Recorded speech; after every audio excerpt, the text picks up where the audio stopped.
What's going on YouTube? WestHobbiesRC. So today we are back with the OMP Hobby M4.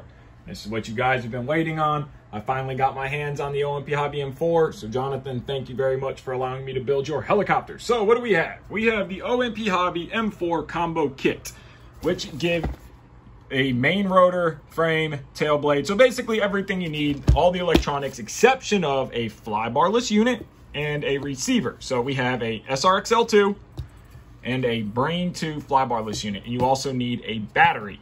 So we did get Jonathan picked out the classic blue, but you have your red, blue, orange, and yellow. So we have the blue one in here. So let's go ahead, crack this box open, and let's get started. Remember, Patreon and PayPal in the video description below. First step in our assembly is going to be the servo horn. So we want to put our ball ends into the horn. So you're going to grab your horn, grab your ball end, 1.5 millimeter driver. We're going to go to the outside hole, which is 16 millimeters from the center hole to the outside.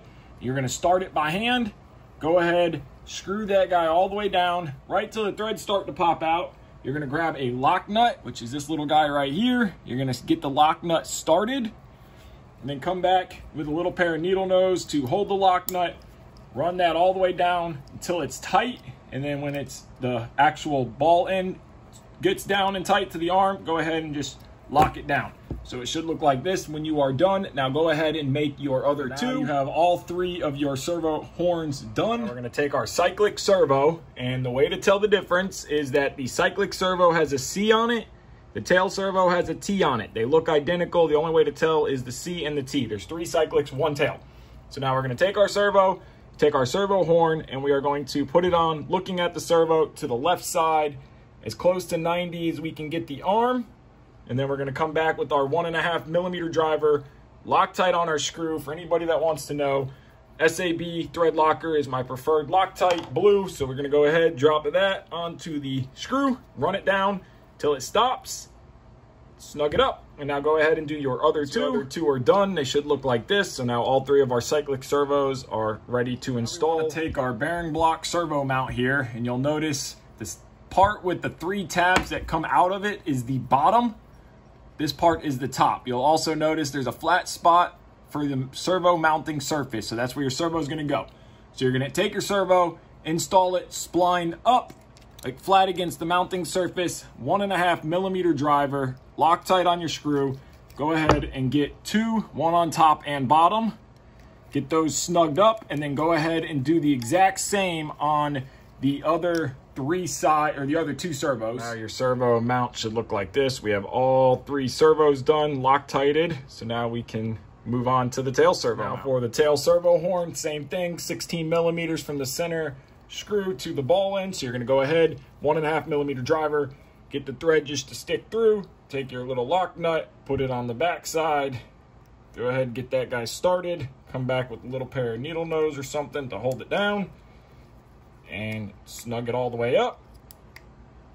So now your servo horn should look like this. So now for installing the tail servo horn, you're gonna want the horn to be at about 115 degree angle from this center hole to your ball end, which is about right there.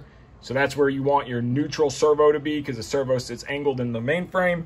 So you're gonna take your center screw, Loctite, go ahead, tighten it up, snug it all the way down. Now we're gonna come back with our servo mounts, and you're gonna notice there's 3 holes total on this side, 1 hole on this side. So we want the side with 3 holes, 1.5 millimeter driver. Go ahead, snug that all the way up. Then we're gonna come back with the bottom and the same thing. So we're gonna have to feed the wire through this. So take your servo wire, feed it through this mount. That way you're not putting it in a pinch. And then 3 holes, you wanted to use the center hole.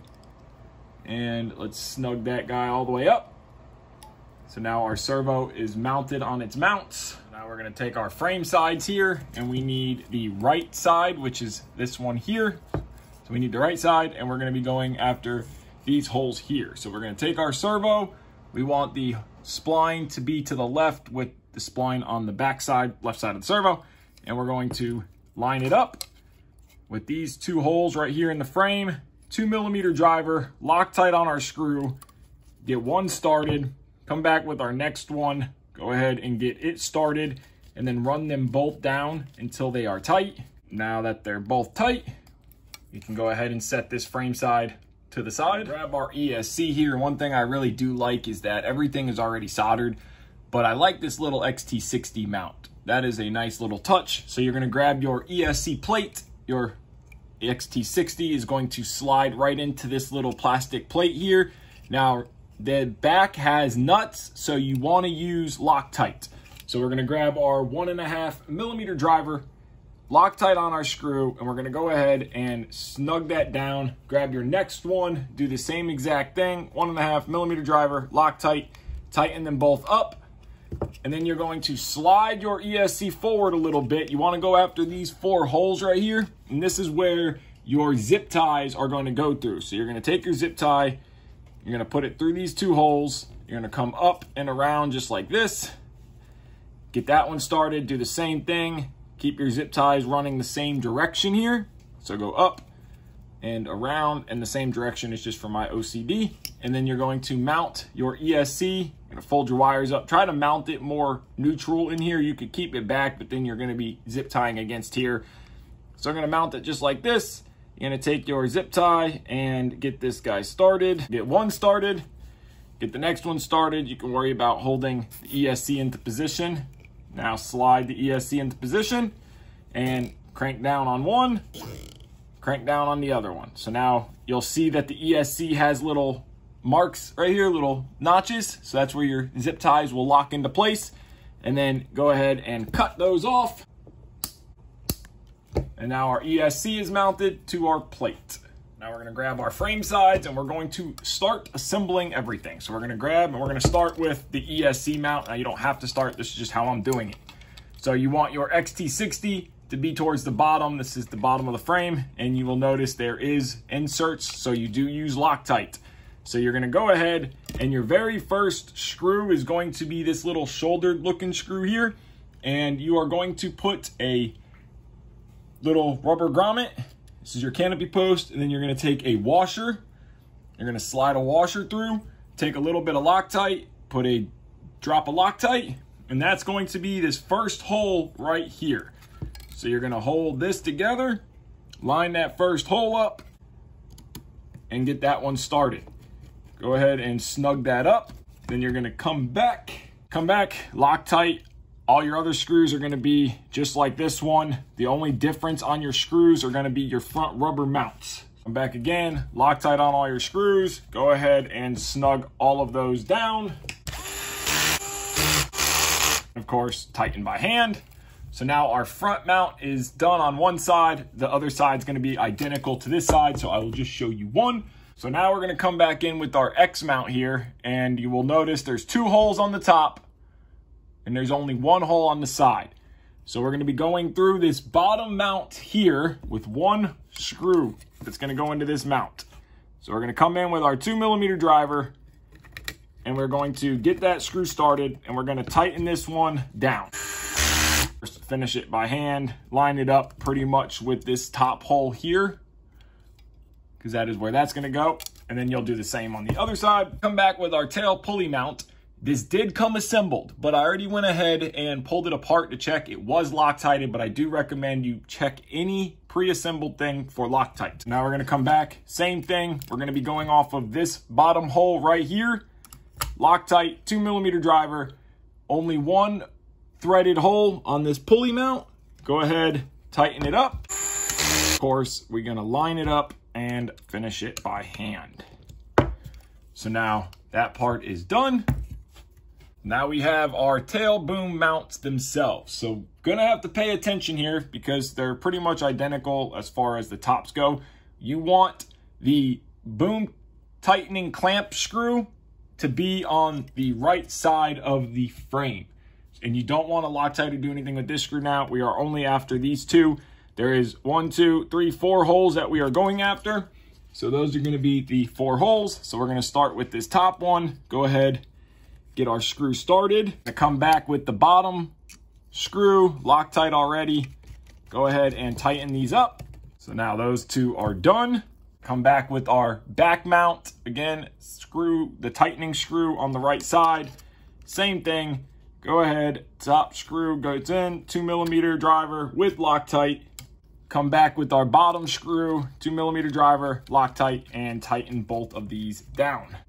So now this one side is completed. So you're gonna do the exact same on the other side. Now we got the other side on. We're gonna come back with the good old DeWalt low chuck setting and tighten everything up.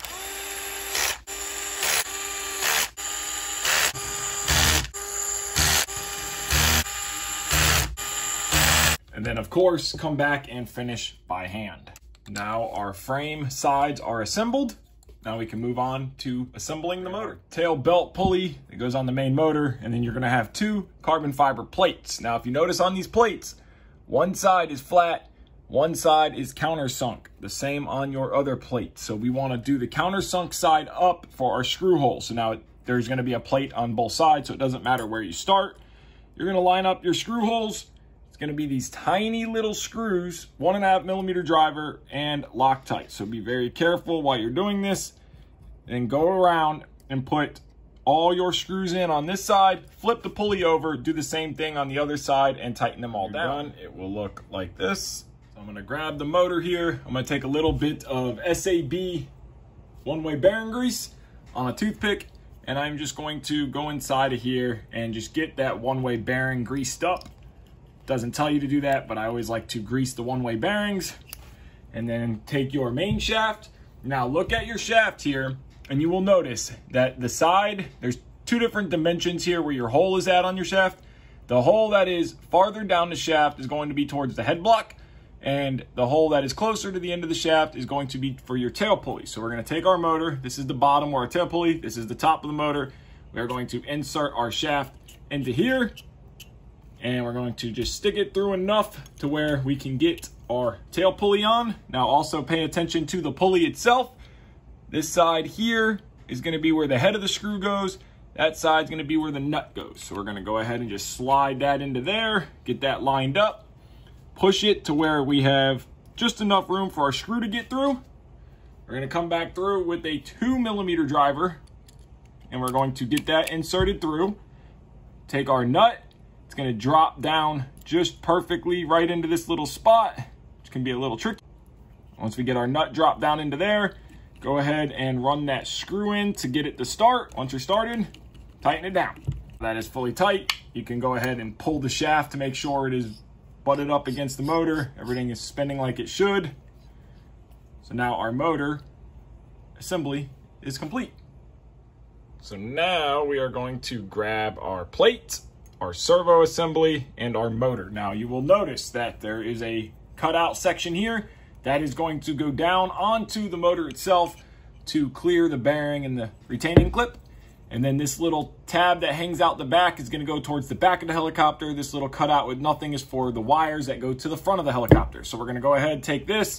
It is going to push down into place, and it will line up with the 3 holes that are in the motor. And then we're gonna take our servo mount that we assembled earlier. There's 3 tabs here. So now this does not matter which way it goes as far as rotating it. So we're gonna slide it onto these bearings, on our main shaft bearings. We're gonna slide it down, and then we're just gonna line these little tabs with those holes there. So we're gonna go ahead and line that up. Now that that is lined up, we're gonna readjust this so it all fits. And then we're gonna take our longer screws that we have, which are a M3 by 14, 2.5mm driver, Loctite on our screws. You might have to move some wires and such out of the way to get all this to line up. Go ahead, get one started, and then do the exact same for the other 2. And then go back and tighten them all down nice and secure. And then now we have this main assembly completed, and we can move on to putting this into the helicopter. So now we're gonna take our main motor servo pod assembly, wires forward to the nose, this is the tail, and we're going to just drop it in. Now we're going after these holes here on the tops of these mounts. So I'm gonna hold these wires. I might have to remove these wires later depending, but that's gonna drop down. So we'll slide it in from the back first, get that motor to fit down inside the main frame assembly. So you might have to spread the frame apart just a little bit. Yeah, we had to spread the carbon frame apart a little bit to get it to fit. So now that we got it in, we're going after those holes. So we're gonna take our 2mm driver with our M2.5 by 10 cap screws, Loctite, coming from the top. Go ahead, get all 4 of them in and secured.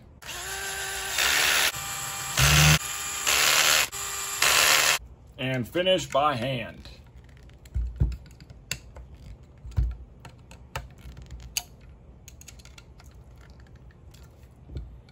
Now that we got that in, Loctited, secured, our whole frame assembly feels very strong, very rigid. So now we're gonna come in and we're gonna put a little screw into these holes into the corner. 2mm driver, Loctite, front hole, go ahead, get it all the way tight. And rear hole, get it all the way tight, Loctite. These other 2 holes are for the motor guards that we will install later. Now do the same thing on the other side. And then tighten your last one down. So now, our main frame, ESC, servos, motor, tail servo, everything is installed. Our frame is looking very good. You guys go, we're gonna end part 1 off here so the video is not super long. In part 2, we'll go over getting the skids on, the fly barless mount, canopy mounts, everything like that. But the actual main hard part of the build is done in my opinion. I think this is the most time consuming part so far. Very nice looking helicopter. The part quality looks great.